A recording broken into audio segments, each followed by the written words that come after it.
আমাদের অনন্য স্টোরি সকল প্রকার পার্ট গল্প দেখতে আমাদের চ্যানেলটি সাবস্ক্রাইব করে পাশে থাকা বেল আইকনটিতে ক্লিক করে অল নোটিফিকেশন অন করে দিন। কি করলেন এটা ভাবির সামনে? উপরওয়ালা কি একটুও লজ্জা দেয়নি আপনাকে? কি ভাবছে এখন ভাবি? ঠোঁটে হাসি ঝুলিয়ে বলল রনক। আমি শিওর তোহা ভাবি আরো অনেক কিছু ভেবে নিয়েছে। অবশ্য ওসব ব্যাপার না, আমরা নবদম্পতি সেটা সে জানি। জানে মানে? কি সব উল্টাপাল্টা কথা বলছেন? আর ওনা কেন টেনে নিলেন? কোনো পরপুরুষ তো নেয়নি। আমার সামনে ওভাবে থাকাটা কোনো অস্বস্তিকর কিছু না, সেটাই বোঝাতে নিয়েছি। তবুও মোটা মাথায় যদি একটু বুদ্ধির উদয় হয়। গলার ওন্না বেশ শক্ত করে টেনে ধরে বলল কুহু। একদম মেরে ফেলবো, এক্ষুনি খুন করবো আমি আপনাকে। ওইটুকু চড়ুইয়ে শক্তিতে আর যাই হোক আমার শ্বাসরোধ করতে পারবে না। একবার যদি আমি শক্তি হারাই তাহলে কি হবে ভাবতে পারছো? কুহু যেন হালকা মিয়ে গেল, তবে রাগের তেজ একটুখানিও কমল না। পুরুষ শক্তির কাছে অবশ্যই পরাজিত হবে সে। মনে হচ্ছে রাগানো ঠিক হবে না। এই লোক কি করতে কি করে ফেলে ঠিক নেই। দুহাতে কুহুর কোমরে জড়িয়ে ধরে বলল রনক। মারছো না কেন? মেরে ফেলো, আমি হাসতে হাসতে প্রাণ দিয়ে দেব। দেখো তখন কিন্তু আবার বলো না আমি আপনাকে হারাতে পারবো না রনক ভাই। কুহু অস্তিত্বহীন আপনি ছাড়া। দরজায় টোকা পড়ল। তোহা ডেকে উঠল। কুহুকে ছেড়ে দিয়ে দরজার কাছে গেল রনক। হাতে টি শার্ট আর লুঙ্গি নিয়ে হাসি মুখে দাঁড়িয়ে আছে তোহা। হাত বাড়িয়ে নিতে গিয়ে থমকে গেল রনক। লুঙ্গি আগে কখনো পরা হয়নি তার। বাসায় ট্রাউজার নয়তো 3/4 পরে অভ্যস্ত। কিছু বলতে গিয়েও থেমে গেল রনক। একটা দিনেরই তো ব্যাপার, ম্যানেজ করে নেবে কোনো মতে। বাসায় আসার পর দুপুরে খাবার খায়নি রিশা। খাটের এক কোনায় পড়েছিল। মেয়ের মন খারাপটুকু বোধহয় কিছুটা আন্দাজ করতে পেরেছেন শারমিন বেগম। মায়ের মন সন্তানের কিছু হলে সবার আগে টের পায়। মাথায় হাত বুলিয়ে মেয়ের মনের অবস্থা জানতে চাইলেন। মাথা ব্যথার অসুস্থতার দোহাই দিল রিশা। ছোট থেকে মেয়েটা বড্ড চাপা স্বভাবের আর শান্ত। কখনো মুখ ফুটে কিছু বলে না। পছন্দের খাবার পোশাক যাই হোক কখনো মন খুলে আবদার করেনি। মা বাবা যেটা পছন্দ করে দিয়েছে তাতেই রাজ্যের খুশি খুঁজে নিয়েছে। এটা ভালো নাকি মন্দ গুণ বুঝতে পারলেন না শারমিন বেগম। সবকিছু চেপে রাখা অনুচিত। রিশার মুখ থেকে কোনো কথা বের করতে না পেরে উঠে চলে গেলেন শারমিন বেগম। ঘড়িতে রাত 8টা। মনটা প্রচণ্ড খারাপ লাগছে রিশার। উঠে ব্যাগ হাতে নিয়ে বেরিয়ে গেল। যাওয়ার আগে মাকে বলে গেল ফুচকা খেতে বেরিয়েছে। অগত্যা আর কিছু বললেন না শারমিন বেগম। ফার্মেসির দোকানে দাঁড়িয়ে আছে রিশা। তার বন্ধুর বাবার ফার্মেসি। এখান থেকে সহজে ঘুমের ওষুধ কিনে নিতে পারবে সে। বাকি কাস্টমার বিদায় হতেই হাসি মুখে রিশার সামনে এসে দাঁড়ালো আরিয়ান। এখান থেকে প্রয়োজনে সব মেডিসিন নিয়ে যায় রিশার বাবা। একটুখানি হাসি ফিরিয়ে দিয়ে এক পাতা ঘুমের ট্যাবলেট চাইলো রিশা। আরিয়ান খুব ভালো করেই জানে কোন ওষুধটা রিশার বাবা খায়, সেটাই দিয়ে দিল সে। ছোট্ট একটা হাসি ফিরিয়ে দিয়ে টাকা দিয়ে চলে আসলো রিশা। রাস্তার ফুটপাত ধরে আনমনে হাঁটতে লাগলো। বারংবার চোখে ভেসে উঠছে আশফিক ভাই আর ওই বিদেশিনীর মুখটা। যতবার মানসপটে ভেসে উঠছে ততবার অন্তঃকরণে রক্তক্ষরণ বইয়ে দিচ্ছে। এইটুকু ভোলার জন্য আজকে এক গাদা ঘুমের ওষুধ গিলতে হবে রিশার। এই মুহূর্তে মরে গেলেও মনে হচ্ছে যন্ত্রণা কম হতো। যেটা আমাদের ভাগ্যে নেই কেন সেটার জন্য মন পড়বে? বিধাতা কেন মন নিয়ন্ত্রণ করার ক্ষমতা দেননি মানুষকে? তাহলেই তো কষ্ট থাকতো না কোনো। আইরিশ পুরুষসুলভ কণ্ঠস্বর পেয়ে ভাবনার ঘোর কাটল রিশার। পাশে তাকাতেই দেখলো হাসি মুখে দাঁড়িয়ে আছে রাতিম ভাই। নিজেকে স্বাভাবিক করার চেষ্টা করলো রিশা। ততক্ষণে হাসি মুখে এগিয়ে আসলো রাতিম। আজকেই তো দেখলাম হাত ভর্তি কেনাকাটা করে বাড়ি ফিরলে। আরো কিছু বাকি আছে নাকি এই রাতে বের হলে? রাতিমের কথা ঠিক কি জবাব দেবে বুঝতে পারল না রিশা। অপ্রতিভ হয়ে কোনো রকম বলল বাবার জন্য ওষুধ কিনতে বেরিয়েছে সে। রাতিম খানিকটা ভাবুক ভঙ্গিতে রিশাকে পর্যবেক্ষণ করলো। কোথাও একটা মনে হলো রিশা তাকে মিথ্যা বলেছে। চাপা কিছু একটা লুকিয়ে আছে তার মাঝে। নিয়তবাতির হলদে আলোয় রিশার মলিন মুখখানা সুস্পষ্ট দেখতে পেল রাতিম। কপালে সূক্ষ্ম ভাঁজ পড়ল।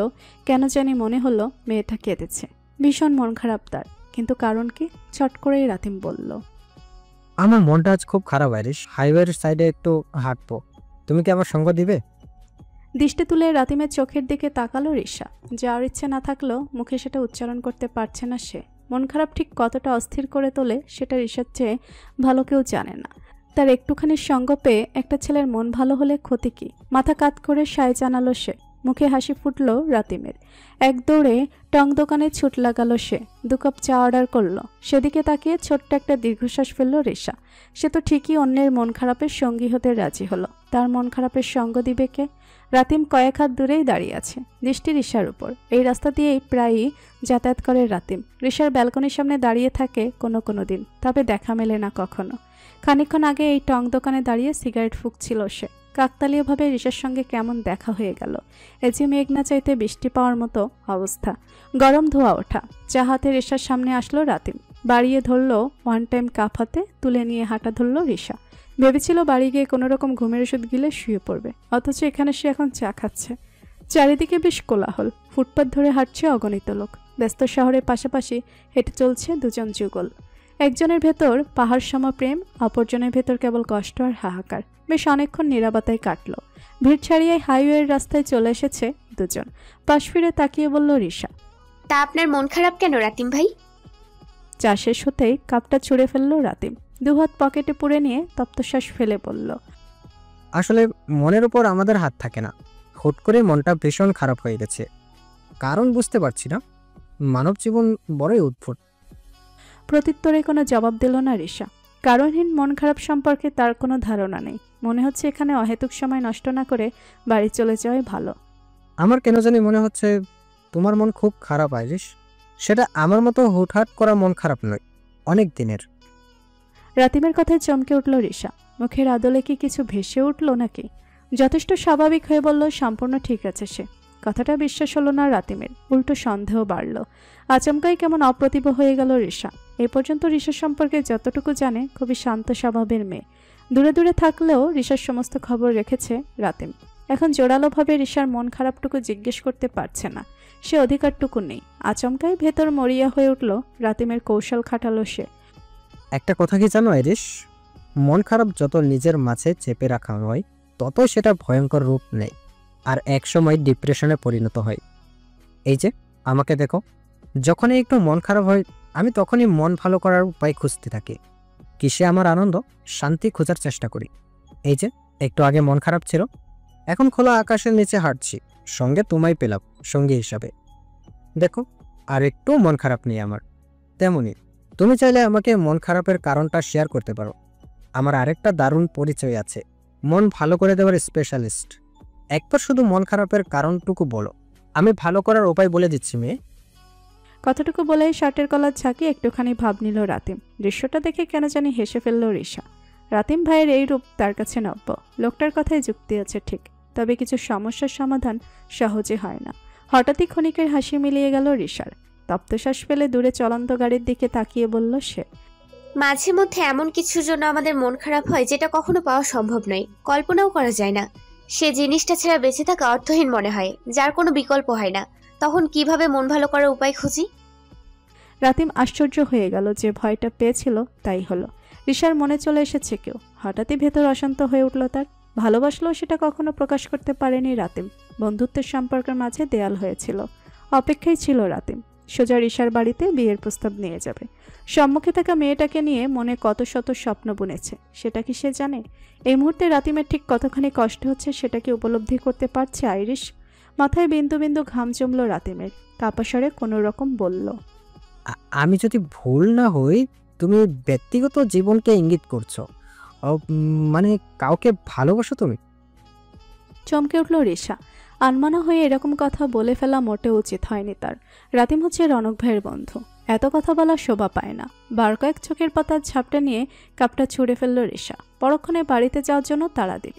গম্ভীর স্বরে বলল রাতিম, তোমার যদি মনে হয় আমাকে কিছু বললে সেটা রৌনকের কান অব্দি পৌঁছে যাবে, তাহলে তুমি খুব বোকা মেয়ে।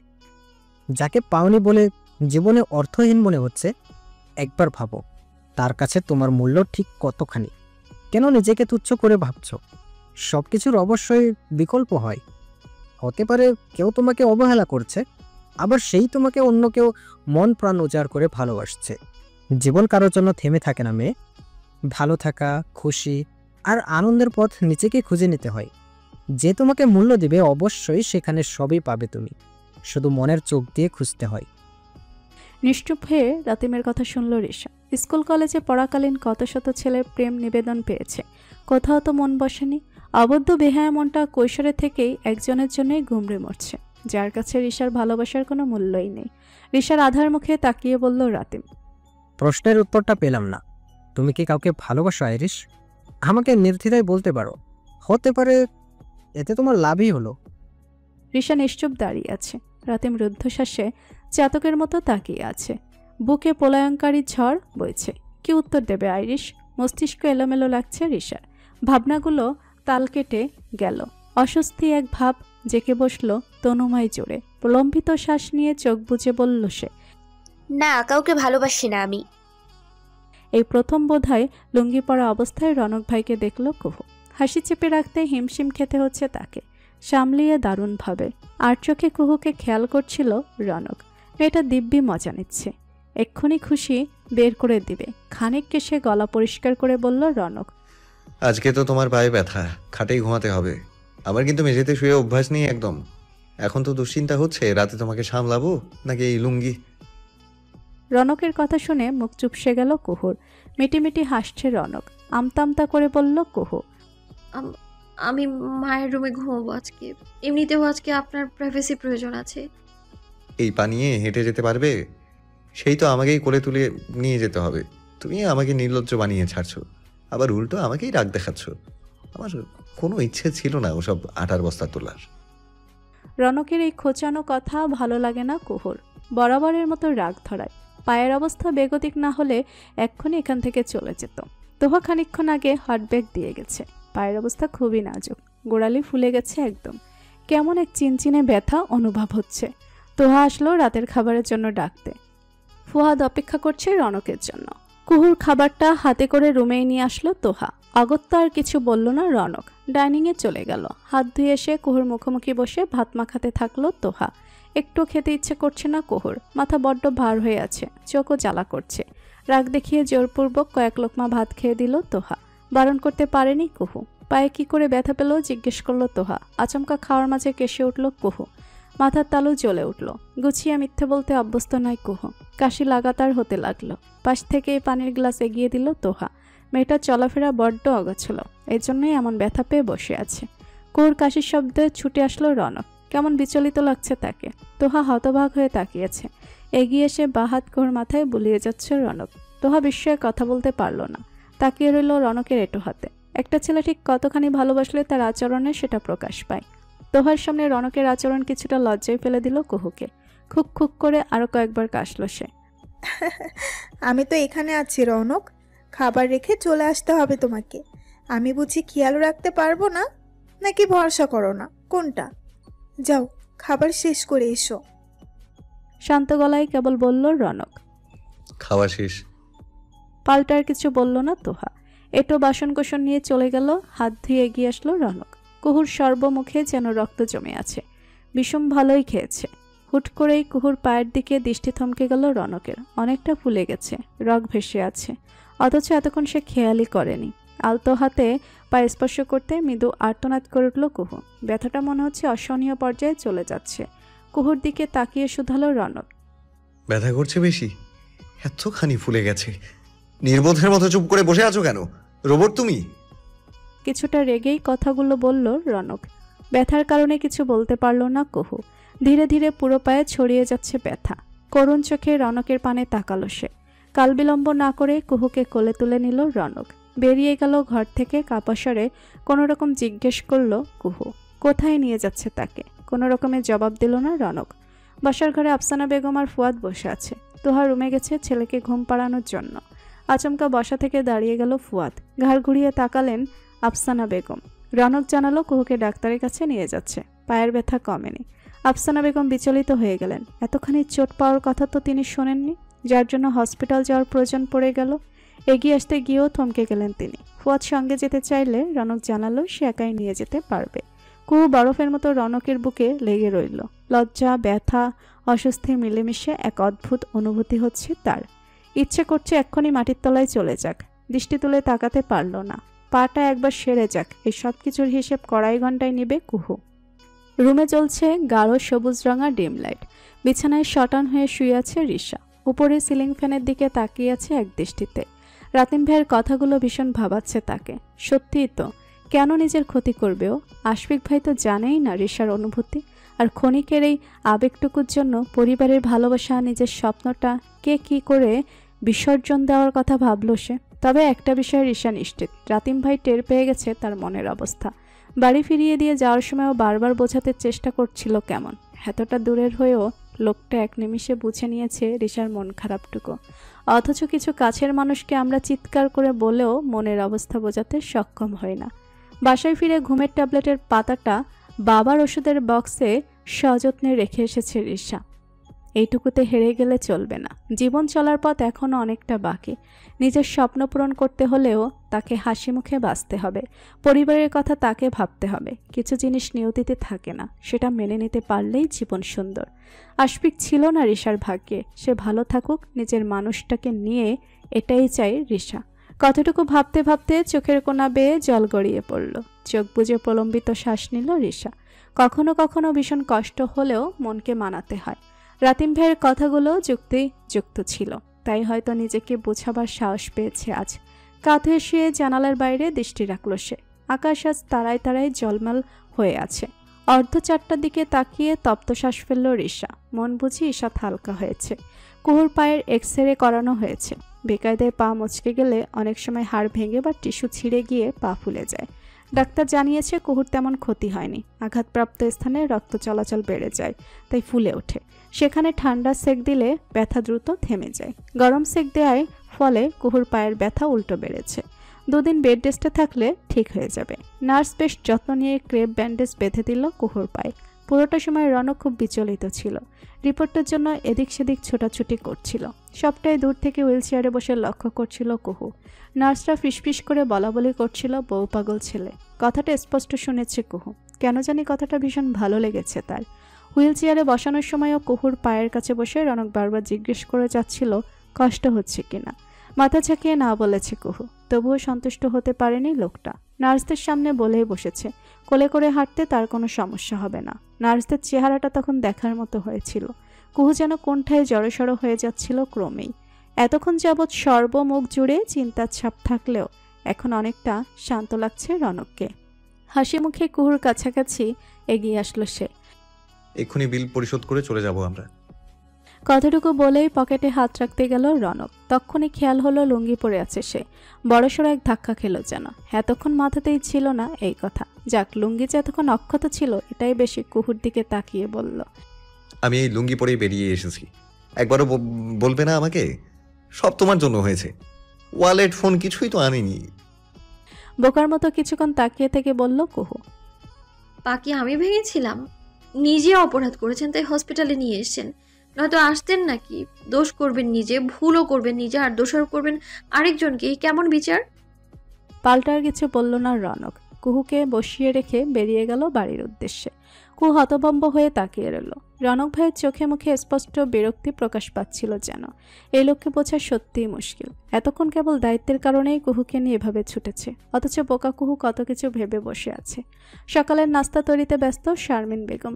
ডাইনিংয়ে অপেক্ষা করছেন রাশেদ জামাল আর রিশা। মেয়ের সঙ্গে টুকিটাকি আলাপ করছেন রাশেদ জামাল, বেশিরভাগটা রনকের বিষয় নিয়ে। ছেলেকে এভাবে বিয়ে করিয়ে যে বাবা মা খুশি নয় সেটা বেশ বুঝতে পারছে রিশা।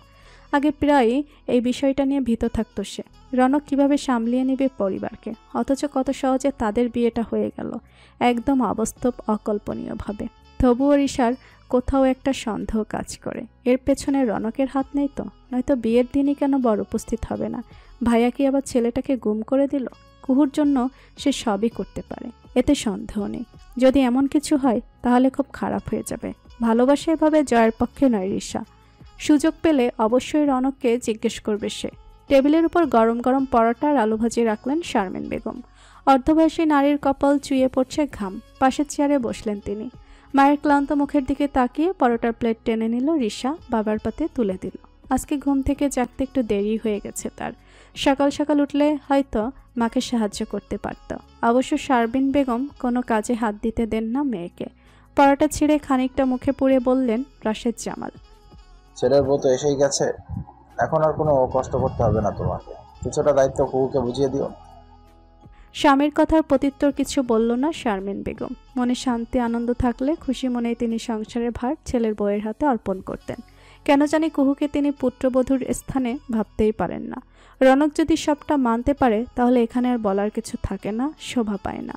অবশ্য কুহুর সঙ্গে ছেলেটাও যেভাবে বাড়িতে পড়ে আছে এতে বোঝা যায় এই বিয়েতে রনকের কোনো আপত্তি ছিল না। সব যেন স্বাভাবিক। রিশা নিশ্চুপ খাওয়ায় মনোযোগী হলো। রাতে আফসানা বেগমের রুমটায় রনক আর কুহুকে থাকতে দেওয়া হয়েছে। এই রুমের খাটটা মোটামুটি চওড়া, তবে লম্বায় কম। আগেকার দিনের খাট। কুহু ঠিকঠাক ঘুমাতে পারলেও রনকের পা মেলতে কষ্ট হয়ে গেছে। সারা রাত একটুখানির জন্য ঘুমায়নি সে। সর্বক্ষণ কুহুকে নজরে রেখেছিল। নিজে ব্যথা পেলেও বোধহয় এতটা কষ্ট হতো না রনকের। গোটা এক রাত্র পার করেছে ঘুমন্ত কুহুর দিকে তাকিয়ে। সকাল হয়ে গেছে সেই কখন, এখনও বেঘরে ঘুমোচ্ছে মেয়েটা। জানালার পর্দা টেনে রুম অন্ধকার করে রেখেছে রনক, পাছে কুহুর ঘুমের ব্যাঘাত না ঘটে যায়। খানিকটা উবু হয়ে কুহুর কপালে পড়ে থাকা এলোমেলো চুলগুলো আলগোছে সরিয়ে দিল রনক। ভারী নিঃশ্বাস পড়ছে কুহুর। ঘুমের অতল সায়রে এসে বেশ খোড়া লাগা চোখে তাকিয়ে রইল রনক। এই মেয়েটাকে ভালোবাসার নির্দিষ্ট কোনো ব্যাখ্যা আজও দিতে পারেনি তার মন। কি ছিল কুহুর মাঝে? সরলতা, পাগলামো? কথাগুলো ভাবতে ভাবতে ঠোঁটের কোণে মৃদু হাসি ফুটল। হঠাৎই ভীষণ অবাধ্যের মতো একটা কাজ করে বসল রনক। কুহুর ঘুমের সুযোগ নিয়ে অধরষ্ঠে আলতো চুমুক খেল। কিঞ্চিত নড়ে চড়ে উঠল কুহু। দ্রুত উঠে বসল রনক। ঘড়িতে তাকাতেই দেখল 8টা বাজে। ভার্সিটিতে যেতে হবে তাকে। ঘুমন্ত কুহুর দিকে শেষবারের মতো তাকিয়ে উঠে বেরিয়ে গেল সে। তোহা অনেকক্ষণ আগেই নাস্তা তৈরি করে নিয়েছে। রনককে দেখেই ডাকলো। রনক জানালো সে বাড়িতে গিয়েই খেয়ে নেবে, এখন একদম সময় নেই তার। কালকের ভেজা কাপড়গুলো শুকিয়ে গেছে, সেগুলো কোনোরকম পাল্টে নিল রনক। যাবার আগে তোহাকে বলে গেল কুহুর যেন খেয়াল রাখে। আফসানা বেগম তোহার সঙ্গে খানিকটা রাগ হলেন রনককে না খাইয়ে ছাড়ার জন্য। বসার ঘরে খবরের কাগজ নিয়ে বসেছেন শারমিন বেগম। কলিং বেল বাজতেই রিশাকে ডেকে বললেন খুলে দিতে। নিজের রুম ছেড়ে বেরিয়ে আসলো রিশা। দরজা খুলে রনককে দেখে খানিক যেন অবাকই হলো। পাশ কাটিয়ে ভেতরে চলে গেল রনক। শারমিন বেগম নিশ্চুপ তাকিয়ে রইলেন। ছেলে একবার তাকানোর প্রয়োজনটুকু মনে করল না। রিশা ছুটে গেল রনকের পেছন পেছন। রুমের কাছে আসতে রিশা প্রশ্ন ছুড়ল, ভাইয়া তোকে কিছু জিজ্ঞেস করার আছে। ঘাড় ঘুরিয়ে তাকালো রনক। পরক্ষণে জানালো এখন বেরোবে সে, কথা পরে শুনবে। রিশা চট করেই মনে হলো ভাইয়ের তো ভার্সিটি আছে, বেমালুম ভুলে গিয়েছিল। সে পরের ইয়ারের জন্য আজকে বই কিনতে বের হবে রিশা। রনককে বলল বিকালে একটু সময় দিতে তাকে। আজকে কোচিং নেই রনকের, সপ্তাহে 3 দিন থাকে। এটা খুব ভালো করে জানে রিশা। রনক জানালো বিকাল 5টায় ফ্রি হয়ে কল দিবে রিশাকে। অগত্যা সায় জানিয়ে চলে গেল রিশা। প্রশ্নগুলো বিজ্ঞানের জন্য তোলা রাখলো। সকাল 10টা নাগাদ ঘুম ভাঙল কুহুর। পাশে তাকাতেই দেখলো রনক নেই। কিছুটা যেন চমকে উঠল। কাল রাতে এ ঘরে যে লোকটার ঘুমাতে কষ্ট হয়েছিল সেটা বেশ বুঝতে পেরেছিল সে। কুহুর পায়ের জন্য কোনায় এইটুকু জায়গা নিয়ে কোনো রকম শুয়েছিল। আফসানা বেগম নাস্তা হাতে মেয়ের রুমে আসলেন। চোখে মুখে এক তৃপ্তির হাসি লেপ্টে আছে। বিয়ের পর মেয়েকে সুখী থাকতে দেখলে বোধহয় সকল মেয়েরই ভালো লাগে। কালকে থেকে আজকে পায়ের ফোলা ভাবটা অনেকটা কমে গেছে। তবুও ডাক্তার বলেছে সম্পূর্ণ রেস্টে থাকতে। ফ্রেশ হওয়ার জন্য ওয়াশরুমে যেতে চাইল কুহু। আফসানা বেগম জানালেন মুখ ধোয়ার জন্য পানি আর ব্রাশ এনে দিবেন। কুহু যেন পড়ল মহা বিপত্তিতে। সে তো বাথরুমেও যাবে। হুট করে তার মনে হলো রনক ভাই থাকলে এক্ষুনি কোলে তুলে নিয়ে যেত, কোনো সমস্যাই হতো না। এখন একা যাবে কি করে সে? পরক্ষণে চোখ মুখ খুঁচিয়ে নিয়ে স্বগতোক্তি করল, ছি কুহু, এসব নির্লজ্জের মতো কি ভাবছিস? বেশরম লোকটার সঙ্গে থাকতে থাকতে তুইও লাজ লজ্জাহীন হয়ে যাচ্ছিস। ছেলে আয়াসকে কোলে নিয়ে কুহুর রুমে আসলো তোহা। ঠোঁটের কোণে মিটিমিটি হাসি খানিকটা গলা ছেড়ে বলল, কি ননদিনী, মুখটা শুকনো, চিন্তিত লাগছে কেন? জামাইকে মিস করছো? তোহার কথায় চোখ তুলে তাকালো কুহু। কোনো উত্তর দিল না। শব্দ করে হেসে বলল তোহা, বুঝতে পারছি তোমার কষ্ট। ইস, তোমার সুপার হিরো হাজবেন্ড এখানে থাকলে এক্ষুনি কোলে তুলে নিয়ে ওয়াশরুমে যেত। আমাদের গায়ে বাবু অত জোর নেই। আমার আমার কি পা নেই? আমি একাই কত যেতে পারি? নাক ফুলিয়ে বলল কুহু। ততক্ষণে পানি আর ব্রাশ নিয়ে চলে এসেছেন আফসানা বেগম। ছেলেকে শাশুড়ির কোলে দিয়ে বেরিয়ে গেল তোহা। পরক্ষণে এলো সাপোর্ট হ্যান্ড স্টিক নিয়ে আসলো। কুহু হা করে তাকিয়েছে। এটা তো পঙ্গু মানুষরা ব্যবহার করে। তোহা জানালো ফোয়াদ এটা কিনে দিয়ে গেছে। রনকের অবর্তমানে তো আর কুহুকে কোলে তোলার কেউ নেই। কুহু যেন খুশিই হলো খুব। স্টিক দুটো হাতে নিয়ে নেমে গেল খাট থেকে। বিকেল নাগাদ রনককে নিয়ে বই কিনল রিশা। বাড়িতে যাওয়ার জন্য বারংবার তাড়া দিচ্ছিল রনক। বাড়িতে কুহুর চিন্তা হচ্ছে তার। ও বাড়ির কারো ফোন নম্বর নেই যে জিজ্ঞেস করবে। রিশা বায়না ধরলো বার্গার খাবে, না খেয়ে কোনো মতে যাবে না সে। বোনের আবদার পূরণ করতে রাজি হলো রনক। রিশার উদ্দেশ্যে প্রশ্নের উত্তর জানা। রেস্টুরেন্টে প্রবেশ করে বার্গার অর্ডার করলো রনক। আজ 4টা পার্সেল করতে বলল। রিশা বসলো, রনক দাঁড়িয়ে রইল। হাতঘড়ি দেখছিল বারবার। রিশা বুঝতে পারল ভাই তার খুব তাড়া নিয়ে আছে, নতুন বউকে চোখে হারাচ্ছে। আমি তোর বিয়ের রহস্য জানতে চাই ভাইয়া। এখন তুই কাকতালীয় বলে চালিয়ে দিতে পারবি না। সত্যি করে বলতো, ছেলেটাকে কি করেছিস তুই? কোনো ক্ষতি করিসনি তো? সোজা প্রশ্ন রিশার পাশ ফিরে তাকালো রনক। ভেবেছিল রিশা বোধহয় ভুলেই গেছে বিষয়টা। ভাইয়ের চমকিত মুখের দিকে তাকিয়ে ফের বলল রিশা, তুই হয়তো এমন কিছুই ঘটিয়েছিস ভাইয়া। এটা না হয় বাবা মাকে রাজি করাতে পারবি না বলে করেছিস, কিন্তু কুহু, ও কি মন থেকে মেনে তোকে বিয়ে করেছে? তুই তাকে ভালোবাসিস এটাও জানালি না। আমার মনে হয় দুটো মানুষের মন থেকে রাজি না হলে বিয়ের মতো সম্পর্কে আবদ্ধ হওয়া উচিত নয়। বলতে গেলে তুই ছলচাতুরি করেছিস। বিয়ের দিনও কুহুর মুখে ভয়ানক চিন্তার ছাপ ছিল। তোকে বিয়ে করতে ভয় পাচ্ছিল মেয়েটা। সবশেষে বিয়ে করে কি মনে হচ্ছে সার্থক তুই? এটাকে আদৌ পূর্ণতা বলে ভাইয়া? রিশার কথার মাঝে ওয়েটার বার্গার দিয়ে গেল। চেয়ার টেনে রিশার মুখোমুখি বসলো রনক। তপ্ত শ্বাস ফেলে বলল, কুহুর ভালোবাসা না পাওয়া অবধি এই সম্পর্কটাকে পরিপূর্ণ বলবো না আমি। হ্যাঁ, এটা সত্যি আমি কৌশল খাটিয়ে বিয়ে করেছি, তবে অন্যায়ভাবে কিছু নয়। কুহুকে আমার মনের কথা জানানোর মতো পরিস্থিতি ছিল না। কুহু যদি আমাকে প্রত্যাখ্যান করত, আর বাকি হচ্ছে বাবা মা। আমি তাদের একমাত্র ছেলে। তাদের বিরুদ্ধে যাওয়া আমার জন্য মোটেও সহজ হতো না রিশ। আমি আমৃত্যু অপেক্ষা করে থাকবো কুহুর ভালোবাসা পাবার জন্য। শুধুমাত্র হারিয়ে ফেলার ভয় থেকে আমি এত নাটক সাজিয়ে বিয়ে করেছি। কুহুর প্রতি আমার অনুভূতি এখনো প্রকাশ করিনি, নীরবেই বয়ে বেড়াচ্ছি। ও একদিন নিজ থেকে আমাকে ভালোবাসি বলবে। যেদিন মেয়েটা নিজ থেকে ভালোবাসা উপলব্ধি করবে, সেদিন আমার অনুভূতির মূল্য বুঝবে। এখন বললে হয়তো ভাববে বিয়ে হয়ে গেছে বলে আমি তার সাথে সমঝোতায় আসতে চাইছি। আমাকে বোঝার জন্য কুহুকে আমি অফুরন্ত সময় দিয়ে দিয়েছি। চলছে, চলুক না এইভাবেই। ভাইয়ের কথার প্রত্যুত্তরে কিছু বলল না রিশা। তপ্ত শ্বাস ফেলে বার্গারে কামড় বসালো। মেয়েদের তুলনায় ছেলেদের ভালোবাসা ক্ষমতা বেশিই হয়। একটা ছেলে চাইলেই তার ভালোবাসার মানুষটাকে বিয়ে করে নিতে পারে, যেটা হয়তো একটা মেয়ের ক্ষেত্রে অতটা সহজ হয় না। কুহু নিঃসন্দেহে ভাগ্যবতী। এমন ভালোবাসা কয়জনের কপালে জোটে। রনকের দিকে তাকিয়ে বলল রিশা, তা কি এমন নাটক সাজালি তুই? রনক হাত ঘুরিয়ে দেখছিল, মুখ তুলে তাকিয়ে বলল, নাটক বলতে বিয়েটা শুরু থেকে আমার সঙ্গেই ঠিক ছিল। কুহুর বিয়ের শাড়ি কেনা থেকে শুরু করে গহনা সব আমার টাকায়, আমার পছন্দে। শুধু বরটা বদলেছে, সেটাও প্ল্যান মাফিক। এখানে অপরাধ কিছুই হয়নি। ভাইয়ের প্ল্যানের কথা শুনে কিছুক্ষণ তবদা খেয়ে তাকিয়ে রইল রিশা। প্রেমে পড়লে বোধহয় কত রকম চমৎকার সব চিন্তাভাবনার উদয় হয় মাথায়। কি জানি অত কিছু বুঝতে পারল না রিশা। খাওয়া শেষ হতেই তাড়া দিল রনক। বিল মিটিয়ে বেরিয়ে গেল দুজন। আকাশে ভেসে থাকা শুভ্র মেঘগুলো ক্রমেই ছাইরঙা হয়ে যাচ্ছে। সন্ধ্যের প্রস্তুতি নিচ্ছে আকাশ। জানালার গ্রিল ধরে অম্বর দেখায় মত্ত কুহু। সারাদিন আজ অন্য রকমের চিন্তায় মন খচখচে হয়ে আছে তার। রনক ভাই বোধহয় কুহুকে নিয়ে বিরক্ত হয়ে যাচ্ছে। কেনই বা সেদিন দায় নিতে গেলেন তিনি? লোকে যা বলার কুহুকে বলতো, তার তো কোনো সমস্যা ছিল না। কুহুর সঙ্গে পূর্ণাঙ্গ সংসার করতে আরও সময় চাই রনক ভাইয়ের। আদৌ এই সম্পর্কের শেষ পরিণতি কি জানে না কুহু। রনক ভাইয়ের সঙ্গে বিয়ের কথা উঠতে আশ্চর্যের শেষ সীমানায় পৌঁছে গিয়েছিল সে। ভেবেছিল নামমাত্র বা লোক দেখানো বিয়ে করছে রনক ভাই, যেন কুহুর ঘাড়ে কোনো বদনামের বোঝা না চাপে। এখন মনে হচ্ছে সম্পূর্ণ দায়িত্বশীল একজন স্বামী সে, যেন সবকিছু স্বাভাবিক। তবে কি রনক ভাই চাই কুহুর সঙ্গে সংসারটা টিকে থাকুক আজন্ম? এত মন দিয়ে কি ভাবছো? কিভাবে রনক ভাইকে জ্বালানো যায়, তাই তো? গম্ভীর পুরুষ সুলভ কণ্ঠস্বর পেয়ে চমকে গেল কুহু। বাইরে তখন ঘটা করে সন্ধ্যার আয়োজন। ক্লান্ত মুখে এক চিলতে হাসি রনকের।